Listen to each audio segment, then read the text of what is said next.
This is Romero Britto. Britto was born in Brazil in 1963, but he's been living in Florida for the last couple decades. He moved to Florida in 1989. And his work is known for being bright and colorful and having this positive mood or feeling.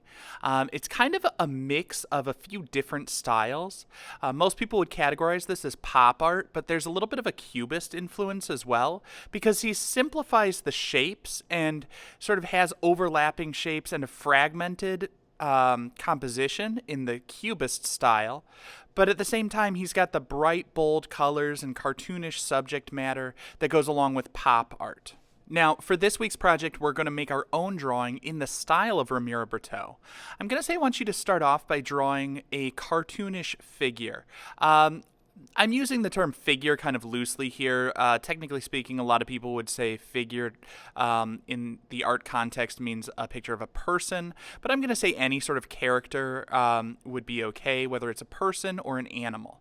But I want you to start off making it in sort of a cartoon style. Think about that skill of using simple shapes to represent the features and a collection of simple shapes to make a more complicated drawing. So I'm going to make a Romero Britto style cat here in a bow tie. Again, simple shapes to represent a complex form. Now, after I've drawn my main focal point, I'm going to look at the rest of the composition. I might draw more of a landscape to show where it is. I'm going to make a flower over here. I might make a butterfly up in the sky. I'm balancing out the space, but then what I want you to do is add more lines and shapes to break up the composition. I want it to be sort of fragmented in that cubist style. So the strategy I'm using here is I'm making the rays of the sun go out over my cat. I'm repeating similar lines and shapes in different parts of the composition to keep it all sort of unified, but I'm drawing those shapes to overlap and sort of fragment it. Now, after I've drawn everything, I'm going to color in one shape at a time. I'm going to use different colors and different patterns in each individual shape. It does not need to be realistic. I'm starting off here with blue in a part that would be part of the sky in my picture. But as we see in Romero Britto's work, the colors don't have to correspond to the way the colors would be in real life. So I can put red into my sky. I can put blue into my sky. I can make multicolored patterns.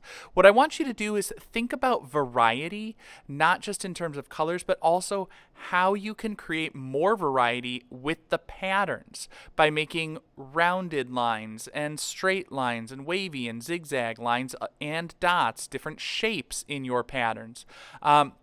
But you're going to go one shape at a time. Another thing to pay attention to, in addition to the variety of colors and patterns, is how you can use patterns as you color to create value. Value is sort of the lightness and darkness. It's the shading. The more lines and dots, the more ink I put down in a shape and the closer together, the less I'm going to see the white of the paper showing through. So the more I space out lines and dots, the lighter value it's going to create. Now, after coloring in all the shapes, what I'm going to do is use a black marker to trace over all my pencil lines as a final step. That is going to emphasize all of these shapes. It makes them stand out, and it makes the composition look much neater because what I'm doing is essentially framing each shape. I'm emphasizing the important lines in my design so they stand out from all of those different contrasting patterns, but I'm also making it look a little bit neater and more polished by framing each of those shapes with the black outlines. Now, of course, as always, your work does not need to look exactly like mine, but I do want to see you using this technique and this approach. So what I do expect to see in your finished work is a primary focal point that is a person or an animal, a complex form, a figure of some sort. I want to see it drawn in a cartoon style using simple shapes to represent the different features. I want you to draw additional lines and shapes that fragment it for that cubist sort of style. And I want to see each shape in your drawing colored in with different colors and patterns to create contrast.